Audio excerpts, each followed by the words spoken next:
My pranams to all Atmajyotis, divine light of the self. Let us take up the second shloka of Upadesha Saram. Krati Mahodadau Patana Karanam Phalamashashwatam Gati Nirodhakam.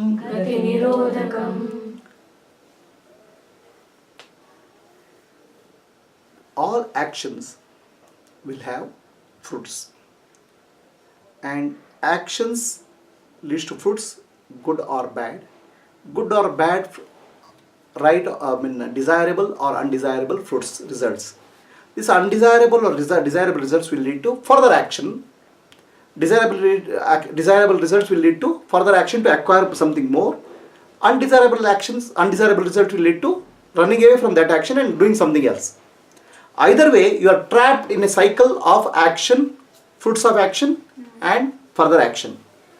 And this is like an ocean. It's an infinite ocean, and it'll prevent you from attaining the unlimited or infinite bliss, which is actually your own nature. Okay, or moksha. Let us look at a mango. One mango seed, when you sow, a mango tree is born. A mango tree gives thousands of fruits, and each fruit of mango tree will create one more mango tree. Like that, if you look at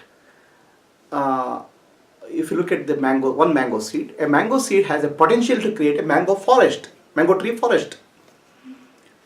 Similarly, every action of yours has a potential to create a karmic cycle which is infinite. Every time you do something, a result will come, a desirable or undesirable. Both will leave impression in you. It's called samskara. And these impressions will drive you to do further action. So, and each action will lead to further fruits of action, which is desirable or undesirable. Like that, continuously you are in a cycle. It's an eternal, non-ending cycle. It just doesn't have one lifetime, because every time when you do, every time when you perform some action, some impressions are left, and these impressions create further results.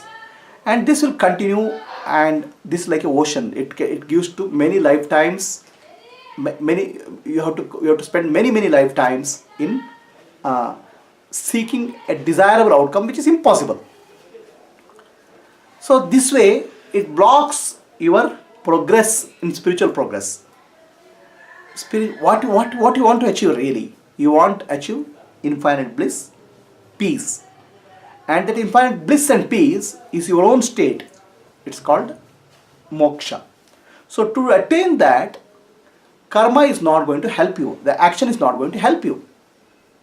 Okay? Because action eventually will lead to a cycle of action, fruits of action, which is never ending. In other words, you will fall into a ocean of samsara because you are trapped in the cycle of action, fruits of action. This action can be secular action, which is required for your living, or related to your home or your children, or it can be related to the puja or yajna, whichever involves some desire. Okay, whenever you do puja, if you look at whenever you do some puja, so we have some desire, right? I'm doing this puja for this money. I want to do for children, for some welfare. All are desire-oriented actions. All desire-oriented actions will create an imprint in your consciousness, which will lead to further action. So action binds you. And action binds you in a cycle of karmic cycle, and you'll get trapped in this cycle. You need to get out of this cycle by knowing yourself. Through Atmadnana only you can liberate yourself, become free from this cycle, attain supreme bliss. That's the message of Sri Ramana Maharshi.